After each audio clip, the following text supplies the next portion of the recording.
Hello and welcome. My name is Tom. This is the Enthusiasm Project Season 10, Episode 9, and I've got a lot of fun things in line for today, which include talking a bit about gear, some updates from Drew about the ongoing audio saga, and sort of a semi-continuation of a topic that we started talking about last week when it comes to how you approach stuff that you may, or I shouldn't even say you, how I approach stuff. I don't want to presume to tell anybody what to do or anything, but share some insights that have been, every time you change something in your workflow, you learn a little bit, and I'm just always excited to share that stuff. So that's what we're going to do today.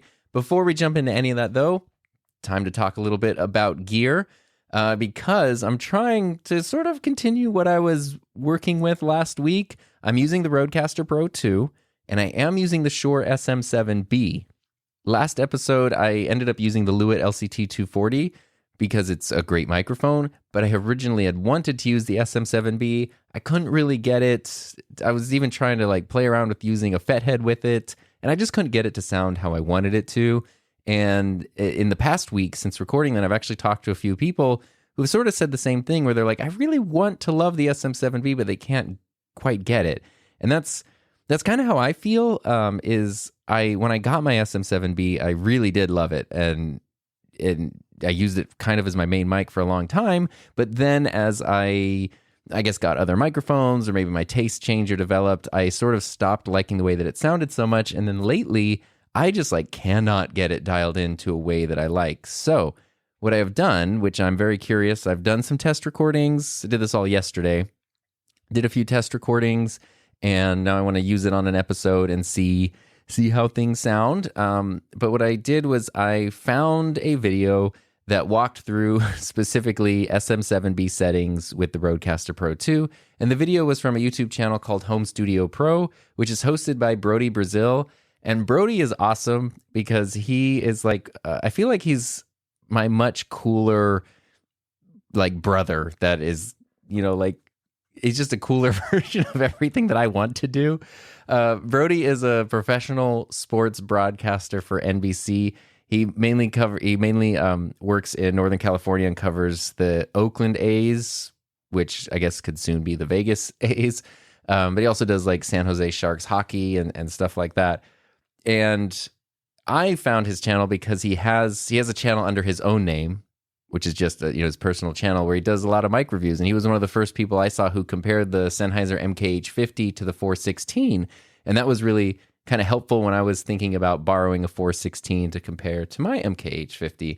And he's got a lot of cool stuff. He has a lot of clips about sports and things, but he's got a lot of cool stuff about microphones. There, as someone who's been working in professional broadcast for, 20 plus years, there's kind of a lot of info. But then he has a couple other YouTube channels, and this is where things just sort of get funny to me. Is one of them is all about aviation, because he's also a certified flight instructor and a private pilot. So I ended up watching a bunch of videos about aviation. And then he has a third channel, which is called Home Studio Pro. And that is, it's almost similar to the topics I cover. It's ways to level up a home audio video studio, but it's all done with his knowledge and background. So it's using a lot of the same gear, a lot of ATEMs, Rodecasters, different mics, all that kind of stuff. But you kind of have that background of traditional industry knowledge behind it. And I thought that would be a really good resource to go to when it came to learning how to use the SM7B with the Rodecaster Pro 2, because what I was doing was just not working for me. So all of the settings right now are pretty much the ones I got from that video, because what he does is he goes through all of the advanced EQ settings on the Rodecaster with the SM7B. So just to hear what that sounds like, I've been using it this whole time. Now I've turned it off. Wow. That's actually a huge difference. This is just the SM7B, no processing. I've got 57 decibels of gain.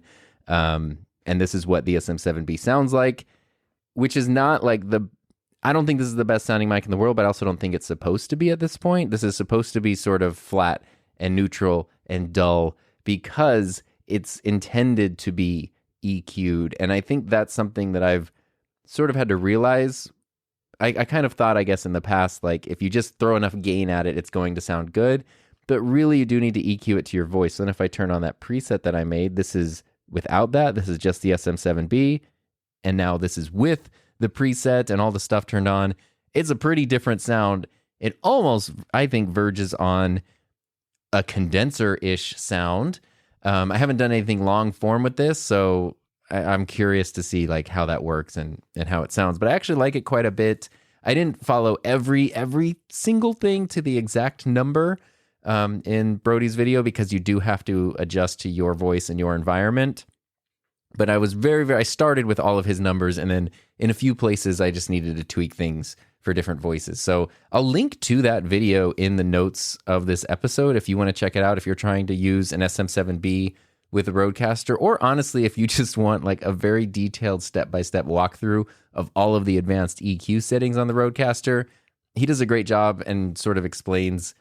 What it did to me is it really helped enlighten me that learning to EQ a mic is part of using a microphone. Like there's not really, it's a cool thing when you can plug a mic in without doing anything and it just happens to sound great on your voice in your environment. But needing to add EQ to a mic isn't like a weakness, doesn't make the mic bad. It's something that's oftentimes supposed to be done, and it just takes a lot of skill. So we'll kind of see how this ends up working, and I would love to also know, I don't know, what you think about it. If unless it's so good you don't even think about it because you're not paying attention to the microphone. And that's ultimately what I want, is a sound that is fun to use, easy to get, but also not distracting. Like you can just listen to the episode and forget that someone is recording into a microphone. That's kind of the best way to do it. So that's what I'm using today, all through the Rodecaster Pro 2. And alrighty, now we can move on to an update from Drew. So 2 episodes ago on the AV Help Desk, Drew sent in an issue he was having with his Rodecaster. And it was sort of this strange thing. We kind of did a whole in-depth case study for it.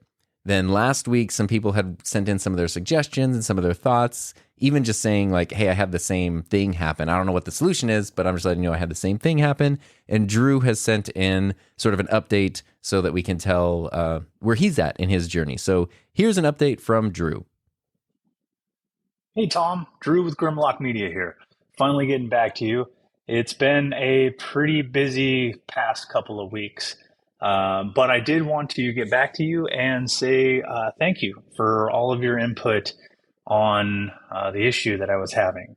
I also wanted to say thank you to Ryan, Gil, and Carrie for all of their input and suggestions on possible alleviations and what could have been going on. I haven't had the same issue come up again. In all honesty, I haven't done another podcast episode, but I have used the Rodecaster, so not really sure what's going on there. Could have just been a fluke, but who knows?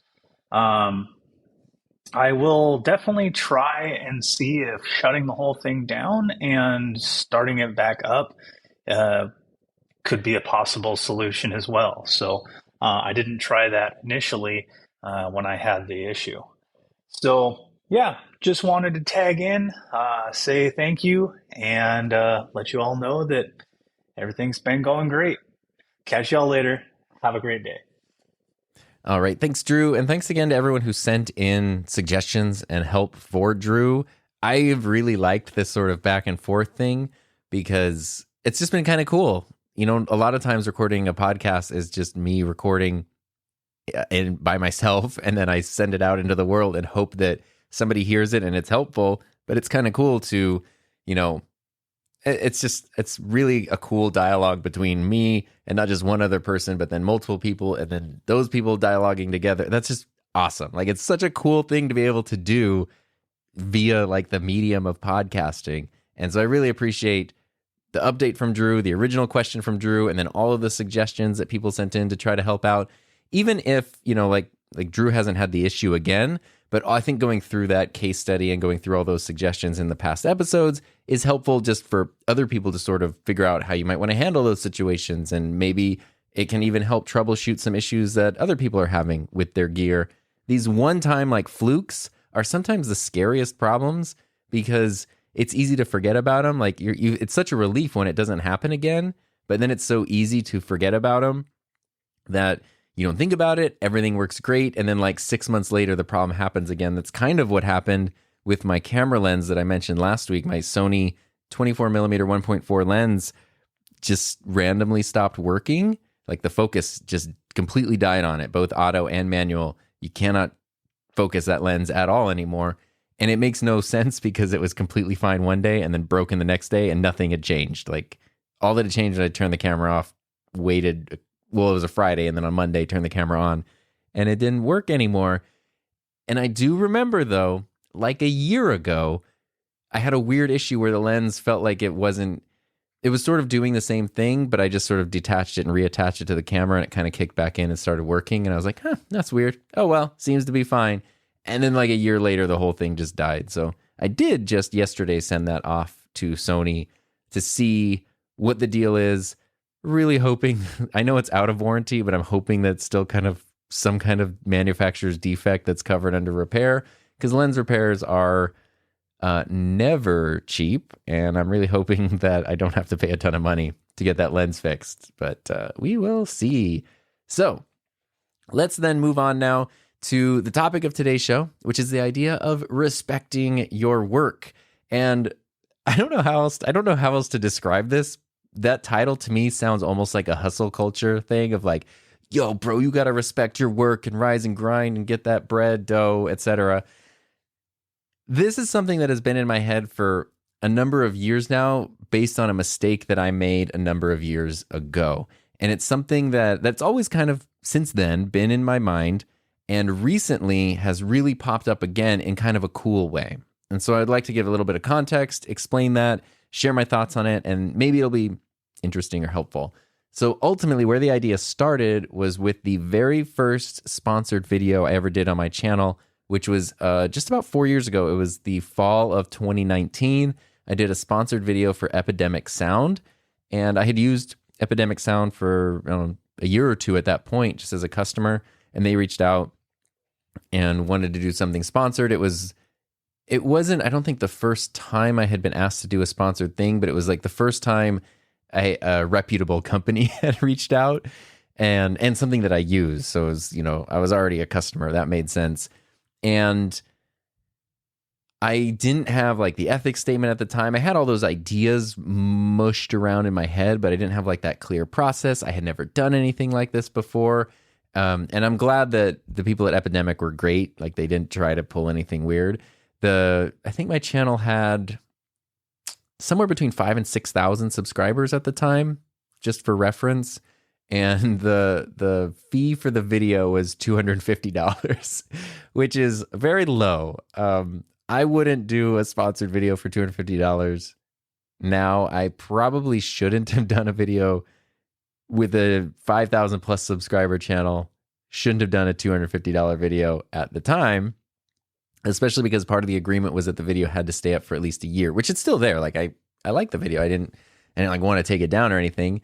But you're getting a year of, advertising basically, at least at this point. Now it's been 4 years for $250. That's a steal. I mean, I wouldn't, I wouldn't make the video for that.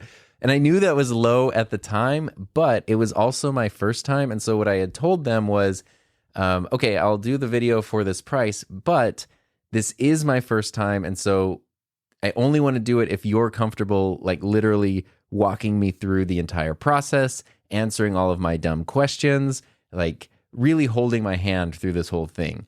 And they said yes. So that was kind of, in my mind, I know I wasn't getting paid as much as I would have liked for a sponsored video, but the education, I guess, the real world education was worth it, and not feeling dumb or guilty when I was asking these questions that kind of seemed basic was great, because I know they deal with people, they're dealing with me, and then they're dealing with like Peter McKinnon or something at the time, who I'm sure there's just, it's just a well-oiled machine that knows how to crank out all this stuff. And I'm over here like, I don't know how to do it. How does this work? And then also trying to figure out what I am and am not comfortable with, stuff like previewing the video beforehand or whatever, or how much control they have over the topic of the video, which they were super great about. And they were incredibly helpful at explaining everything and like going over, the contract is super simple, but they were really, really great about answering any questions and explaining stuff. And I appreciated that so much.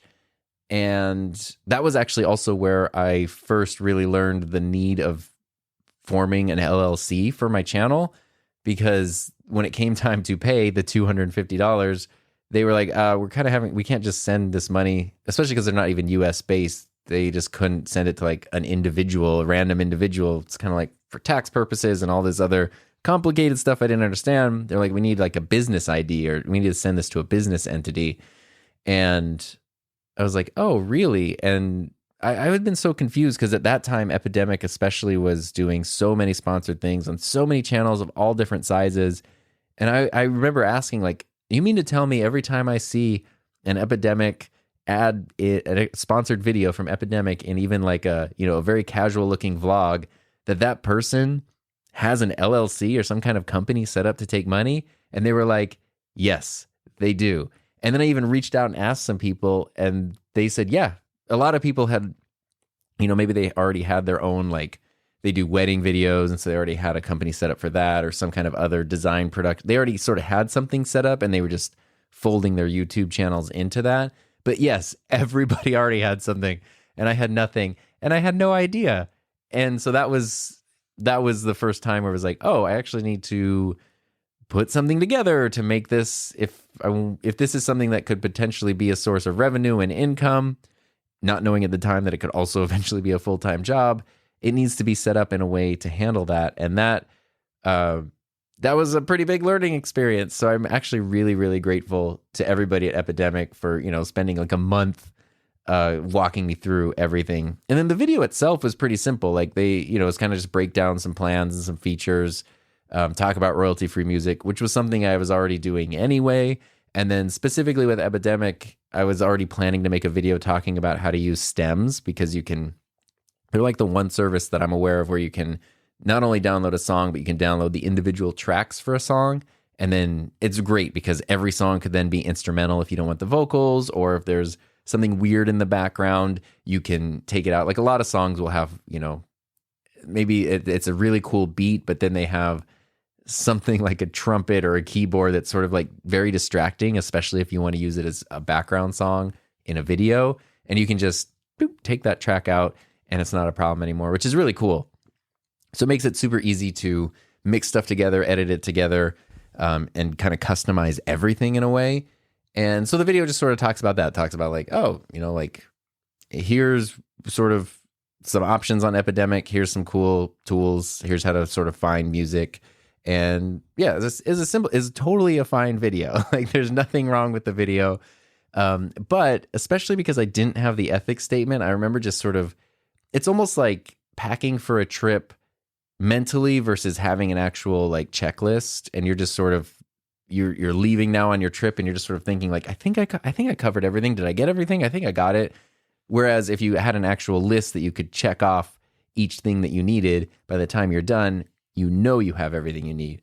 That's kind of what the ethics statement has done. And before that, it was like, well, I think I was just trying to make sure that I felt comfortable in every way and didn't compromise any ethics or integrity or anything.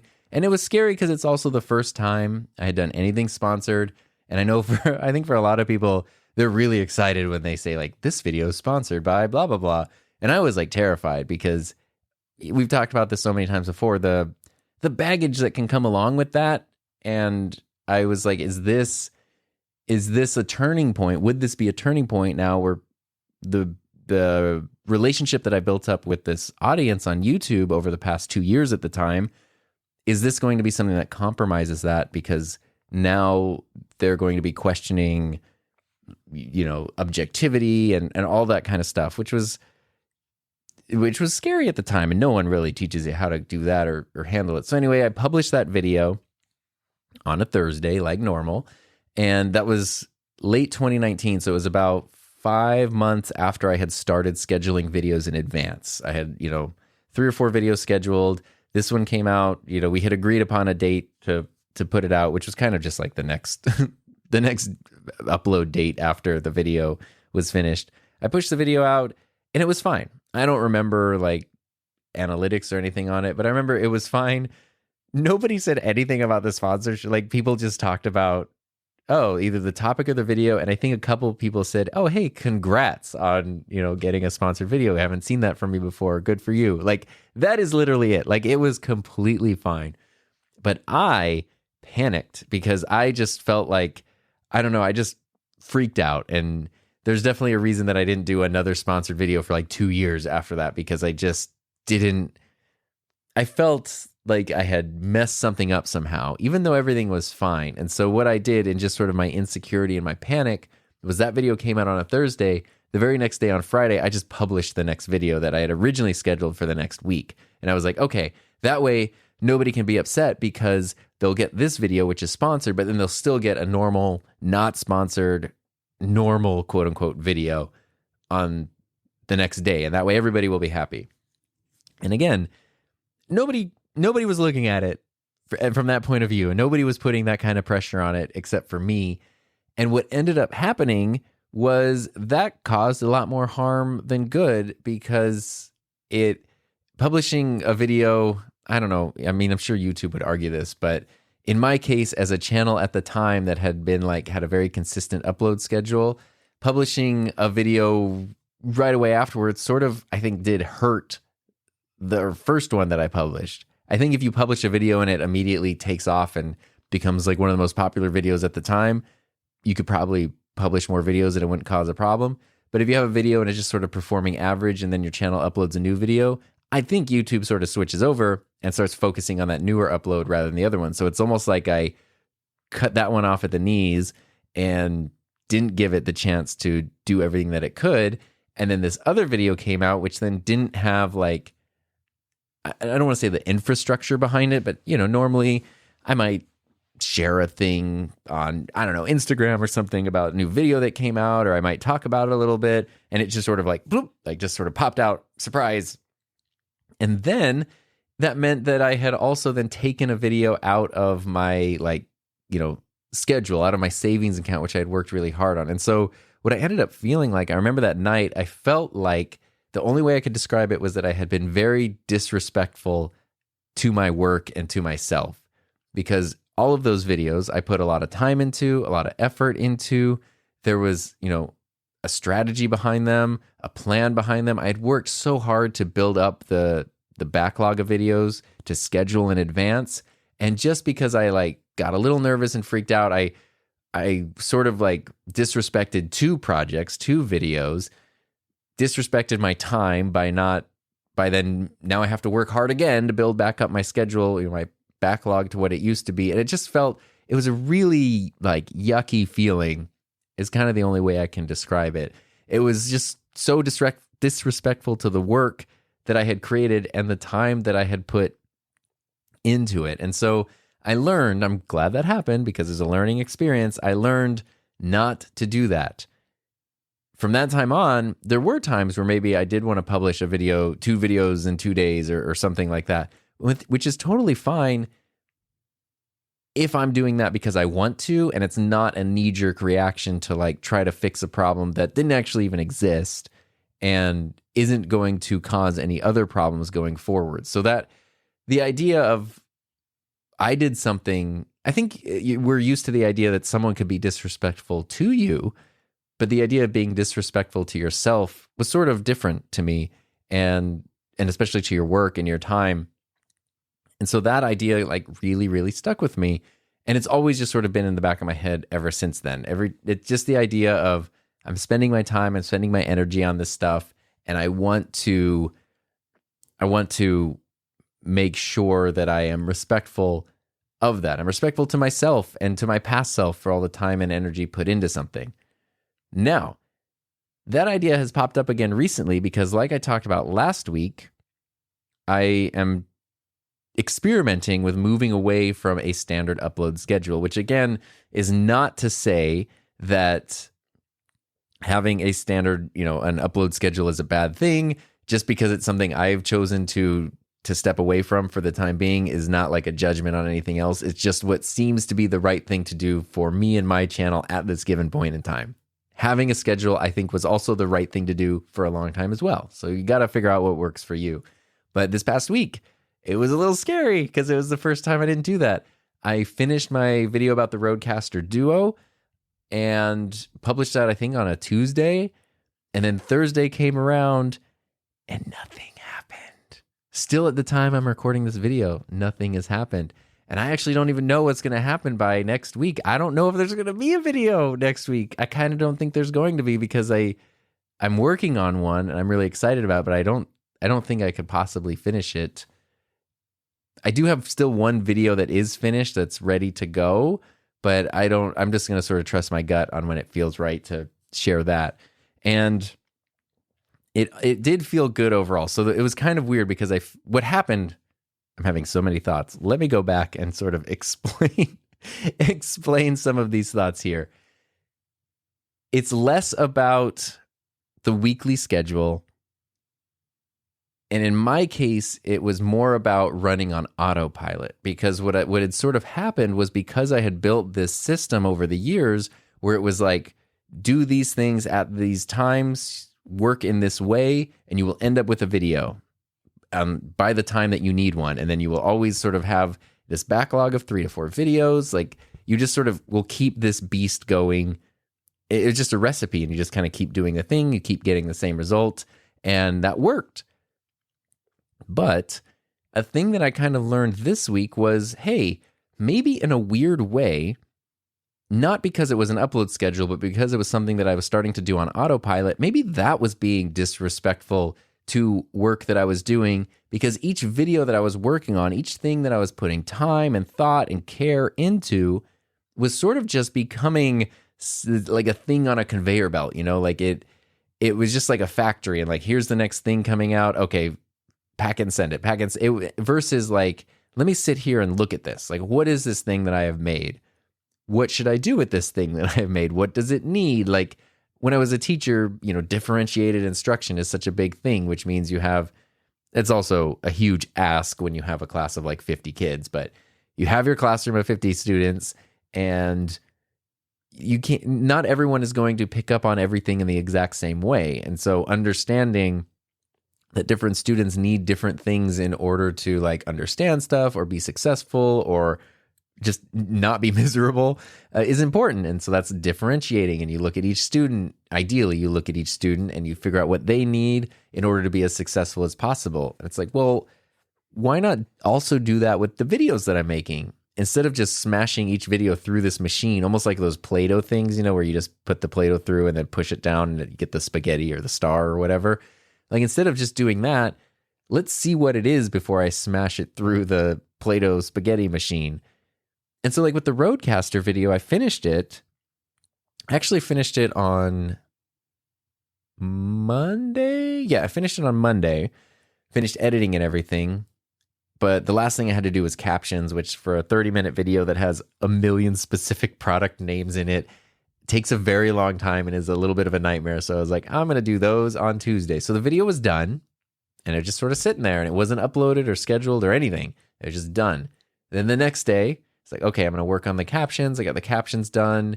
Then I can upload it, put on all the stuff on YouTube. It's so crazy when it can feel like when you're finished editing a video and it's exported, you're like, I finished my video. But like, honestly, at least for me, it's another like at least 90 minutes of work just in like YouTube Studio to put in everything to make the video like a viable part of the channel, that's definitely not my favorite part of the workflow, but it's part of it. And if you space it out, it's not, if you're trying to tack it on at the end of a long day, it's miserable. If you just wait till the next day and do it at your leisure, it's a lot more enjoyable. And so as I was doing that, I was thinking, okay, this video's done. What should I do with it? And part of me, I think it was like 11 a.m., 11:30 a.m. my time on Tuesday. And normally I publish a video Thursday, 5:15. So now it's Tuesday, 11:30, chaos. And I was thinking, should I schedule this for the next day? That could be kind of fun. Like, I sort of like having a video published early in the morning and then I can wait half the day before checking in on it and see how it does. I sort of like that versus the intensity that can come with like, I'm clicking publish and now I guess I'll just go do something else and try to not think about what's happening over there. Especially a video like this. I was really happy with the video, but it's something that I knew people had been asking about, and I figured it's also something that might invite a lot of opinions and a lot of thoughts, and it's, it's exciting, but it's a little scary to publish something like that as well. And so I was thinking, okay, maybe I should wait, like publish it Wednesday morning, schedule in advance. And then I think I just thought that for this time, for the first time doing it not on a schedule, just publish it now. But then I was also thinking, what else does this video, is this just about publishing a video, or is there something else? Like in the past, every once in a while, I've made like a little blog post about a video, and that's kind of cool. Or maybe, it makes sense to share something on social media, and that's kind of cool. And I know it sort of seems common, but it's a little different each time. And I was like, I think those are all cool ideas, and I kind of wanted and still sort of want to do like a blog post about that video, but I didn't do it at the time. But it just got me thinking like, wow, this is such a different thing to sit here with a finished video and look at it and think about like, what does this need? Not just the checklist of once I'm done with video, I do this, and then video goes out. But like, here's a thing. What does it need? Is it something that's very simple and self-explanatory, can just go out on its own? Does it need something to contextualize it? Does it need, is it something I'm excited about in a way that I know a very specific group will be excited about? So I should, do an email thing about it. Like, what does this video need? What does this thing I made need in order to be as successful as possible? Not just in terms of analytics, but in terms of like living up to its potential and connecting with people in the way that I intended as effectively as possible. And that was kind of a fun little thing to think about. And so then I ended up publishing the video, and it's actually done quite well, which is nice. But I don't know, it was a really fun, it was just a totally different approach to what I've done in the past. And as simple as those questions sound and those thoughts sound, the thing that really like kind of struck out to me was that every video does really represent like a different journey, a different experience for me creatively, and a different intention. And so instead of trying to make them all fit the same mold, let's differentiate and individualize that as best as possible to make them as helpful as possible. And it was like incredibly fun to do it that way. So rather than making something and throwing it into the machine, take the time to sit with it, think about what this really cool, unique thing is and what you can do with it. And that will be different for every video, for every project that you work. And that's super fun. And so I published that, and that was great. And I felt really happy to get that out. And then Thursday came and nothing happened. And I felt so weird. I felt way weirder about not having a video go out on Thursday than I did when I took a couple weeks off and just didn't even check YouTube Studio or anything. That was so much weirder. And even though I did the podcast episode where I explained it and everything, I did still have people like sending me messages, checking in, which made me feel good. People actually care and actually pay attention. And that's a really cool thing. And that was definitely something that made it hard to decide like to try something different, knowing that it could be disruptive to what people are expecting and sort of expectations that I've helped set over the years. But it was really fun. And then something really cool started happening, which I'm very excited about, which is you start thinking, okay, what's next? What's the next video going to be? And last week I talked about the whole thing Heather and I did where we came up with, 50 ideas each, 100 ideas for each of our channels for videos and stuff. But prior to that, the thing that I had been working on that has just been on the back burner for literally 2 years at this point is a video about the Canon XL1, this really cool old camcorder from 1998 that was my dream camcorder as a kid because it was like a 3 CCD, a 3-chip camera with interchangeable lenses in 1998. So in theory, for like $4,000, a person could buy a camera that was good enough to be on actual broadcast television. It's not HD, it's digital, it records to a tape. It's a cool camera. If you're at all interested in cameras from that era or remember anything, I'm sure that you've seen one. And I mean, I've talked about it. It's been in some of my videos too, but I've never done the video about it, which is what I bought it for 2 years ago. Because what I've always thought is, here's the weekly schedule, do the weekly videos, which are always a little more relevant. This video about a 25-year-old camcorder, not exactly like timely, not something that needs to come out right away. And then I can just be working on this video in the background because I know that video is going to be a little bigger. It's going to take a little more, it's going to take more work and more time to piece it all together in the way that I want to put it together. And what has happened is nothing, because I always thought that. I always thought I'll just do my regular videos and then in the background I can be working on something bigger. And I never did, because everything kind of went into the weekly machine.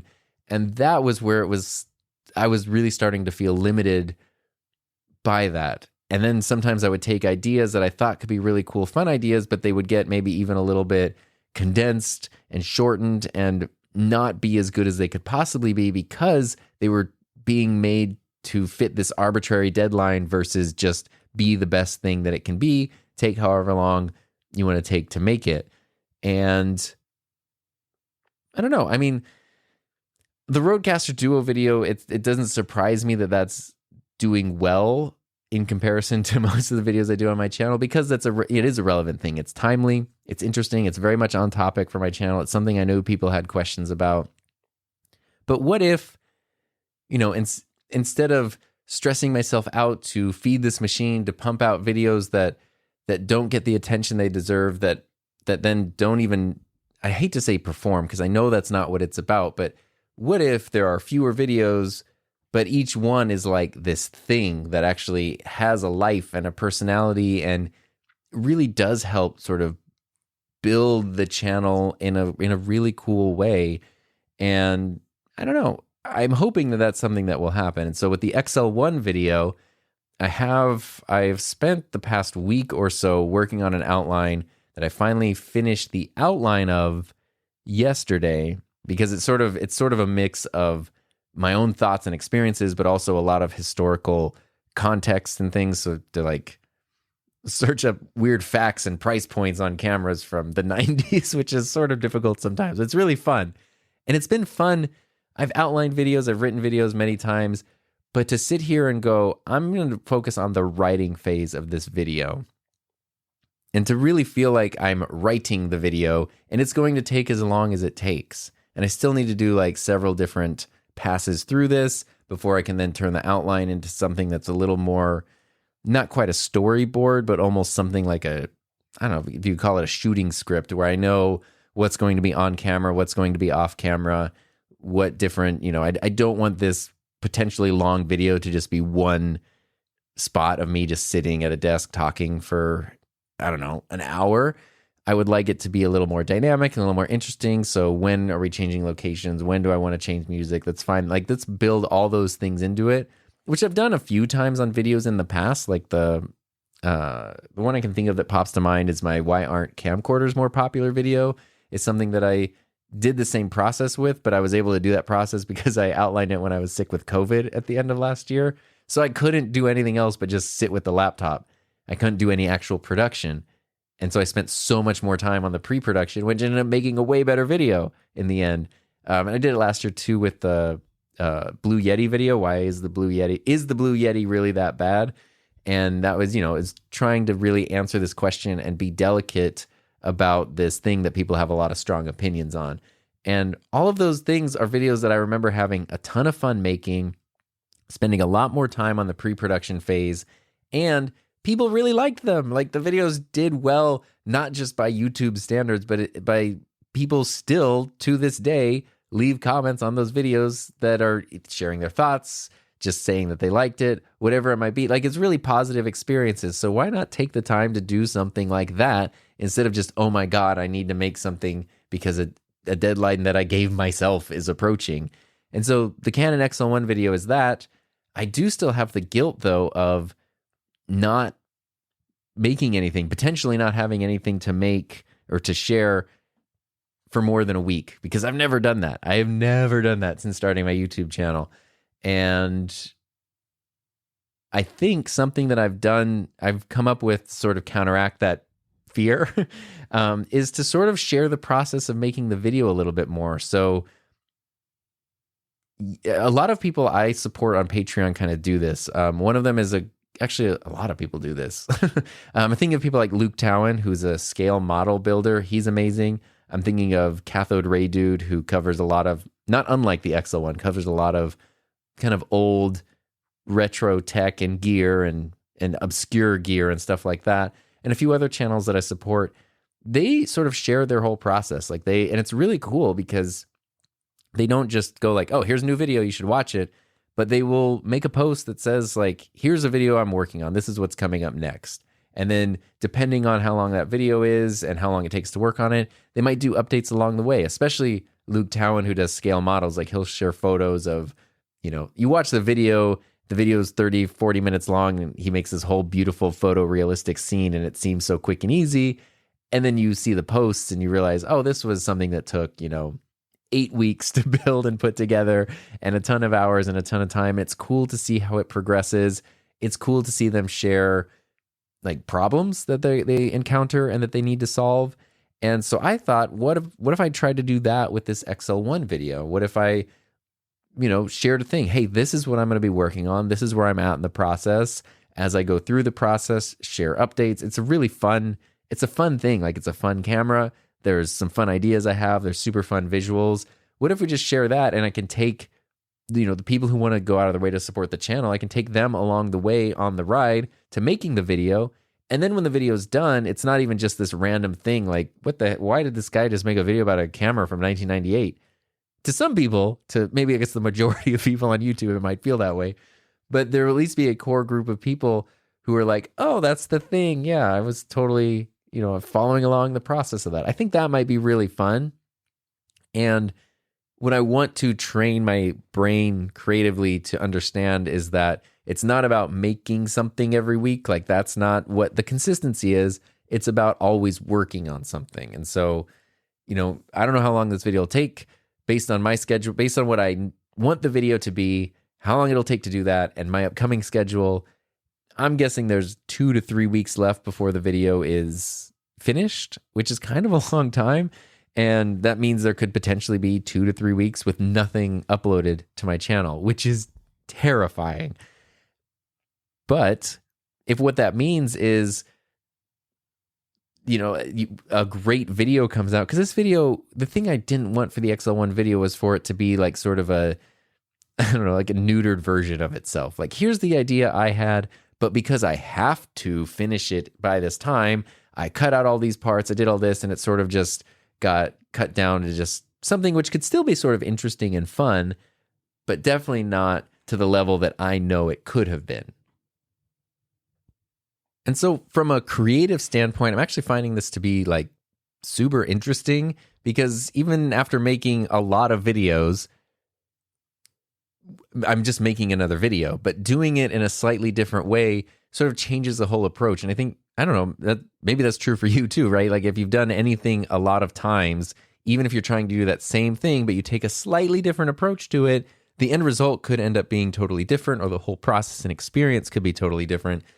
So typically, and this is not to say that I'm unhappy with any of my previous videos or anything. I just sort of feel like that process, I feel like I had sort of maxed out currently what I can do with that process and with that workflow. And it's hard to admit that. And the thing that I was so hesitant, because Heather's been telling me, been kindly suggesting that to me for a long time, but I have been so resistant to that idea because it's hard to think something like that without also feeling like you've been doing something wrong. Like if you change the way you do something, how is that not telling yourself that, well, I'm changing this to do something to make it better, doesn't mean that it's wrong. And it's almost like, okay, we rearranged our living room a few weeks ago for the first time in like ever, really. And it's so much better now. And it just feels like, dang, I can't believe we didn't do this sooner. And it was hard not to feel like, well, was our room arranged wrong before? And now we did it right. But realistically, it's like, no, there's really an infinite number of ways you could approach this based on your needs and the furniture you have and the space and the different configurations and what the goal is and all that stuff and personal preferences and everything.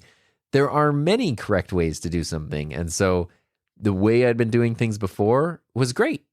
And there's nothing wrong with it. And trying something new is great too. And it's not an either or, it's just different. They're just totally different things. But what has been fun is traditionally the workflow that I've gotten into, especially just on a week-to-week basis, usually on a Friday, because usually, okay, a video would come out on Thursday, correct? Why did I say correct? A video would come out on Thursday. On Friday is usually when I would start. I would typically already have an idea of what the next video I'd be working on would be. Friday would probably be where I would either start really mentally running through like the outline and the approach that I want to take to that, probably jotting down a few notes. Typically over the weekend is when I would start outlining stuff and putting it into an outline so that way I'd be ready to go on Monday. And then usually Monday and Tuesday were like production days. I had kind of gotten to a decent rhythm where Monday would be my like A-roll day. So talking head parts, if a video had that, which they pretty much all do, I'd film those on Monday, get all that done, put a rough cut together of that footage, usually on Monday. And then on Tuesday, I could go through and find the points of where I would want specific B-roll shots and then film all that B-roll on Tuesday. And that was really helpful. Like just as a little tip, by the way, for a long time, and still sometimes what I've done is I film everything all at once. So I don't know if the video is about a microphone, I do the recording, the talking head part with the microphone. And then when I'm done with that, I, move all the lighting around, move all the cameras around and do all the product B-roll shots and all the insert shots and everything like that, which is usually fine. But sometimes there are really specific things you need to remember to, if I say like, oh, this has a button on the back that does a thing, I need to make sure that I have a shot of that button to insert so people can see it. And sometimes I would miss it. And then it's always kind of frustrating. Like I film everything, I go in, I'm editing, and then I realize like, oh, I missed this one thing. Do I either be lazy and not include it, or do I go back and set everything back up to get one 5-second shot? And I know that's the right thing to do, but wow, what a pain. And so what became a lot easier was to just put a rough cut of the talking head portion together, go through, just mark where I would want a specific B-roll clip to be inserted, and then I just have a whole list of shots that I need. I usually just take my laptop into my studio when I'm doing B-roll stuff, and I just go chronologically to each point that I have marked, and then I can just hear what I'm saying. Like, these two microphones are the same size. Okay, cool. I need a shot of the microphones side by side. And I just know what I need at each point, and that kind of works. Or sometimes I'll set that aside and just creatively do whatever I think looks neat or is really fun, and then go back and see if there's anything else that I need that isn't covered by what I just shot in that little session there. But it's all in one go of filming. And that has been really helpful. And then I usually spend the next day or two editing. So that way the next Thursday when a video was published, even though the video I was working on isn't the one that was going out on Thursday, before a video was published on Thursday, this current one would be uploaded to like take its spot in the queue. So there's still, whatever it would be, there's still 3 videos scheduled and ready to go. And that's kind of been the workflow for a while, which has been like a very effective workflow. It's been great. But I really do sort of feel like it's almost like with my high school students. Every once in a while I would have, a student who would be just so incredibly skilled and talented. Even at like the 9th grade level, they would be incredibly bright, super skilled, really talented, totally willing to put in time on their own to get better and better. And then I would see them grow and develop over the next 4 years into, someone who could create work that a lot of experienced adults would have a hard time matching the quality of. But there was sort of this like, I don't know if it was a theoretical limit or a hard limit. There was kind of a point that by 18 years old, there's only, like, you can kind of only get here. Even the best of the best of the best can never really exceed this point here. And then I would have to wait and see once they graduated and they went to college or they started doing their own thing or whatever. Then I would see them blast past that point and get even better and better and better. And I almost feel something similar with the workflow I had developed. It worked great. I could make things that I was really proud of and that I'm really happy with, but it could kind of only ever get to a certain point just because there's a finite amount of time to do all that stuff in, especially without driving myself crazy or like, overworking myself with, 7 15-hour days in a row or something like that. And it's sort of interesting to take this other approach where I have spent longer than I would normally spend on a whole video just outlining this next idea. I haven't even turned on a camera yet for it, And then the next thing that I want to do is start collecting, like putting together a shooting script and then start collecting some of the music, because I want to, instead of just going like, at the end, what's a song I could just throw in here? I want to find stuff that fits sort of the idea that I have. And then I want to have all of that stuff in place before I even turn on a camera and start filming everything. Like the video already is starting to have an identity. It's starting to come together, work on some graphics, works on some title screens before there's even any footage for it. And then figure out, like, I don't know if scenes are the right word, which segments the video is going to have, because it's broken down into 4 parts now. What locations those need to be filmed in, and then film those separately. Like, don't try to bust all those out in one single day and create all these different setups and try to be decent and coherent on camera on top of doing all that. No, look at this one. Okay, today let's focus on, I don't know, if there's something I'm doing at my desk in here. Okay, let's do that part today. Got it. Next, what do we need? Okay, the next day, I don't know if there's something outdoors or whatever. Go out, set that up, plan for that, do that.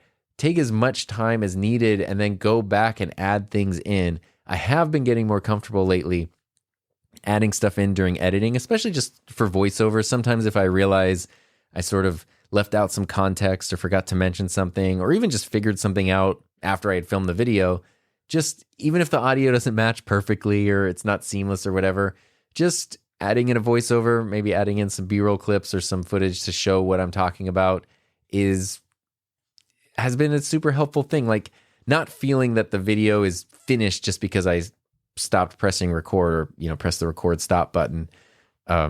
Now I can't add anything else to it. Like, that freedom to put something together and then keep working with it and adding to it until it becomes the thing that you want it to be and the thing that it needs to be. Because once you start putting something together and start building it, it sounds sort of crazy, but it starts telling you what it needs to be. Like, it starts revealing itself. And if you put yourself in the viewer's shoes or the viewer's seat, you start really thinking, okay, what I would want as the viewer is to see this and then think about this and to get more info about that. And it's like, you start to know, I already have these pieces. I don't have that piece.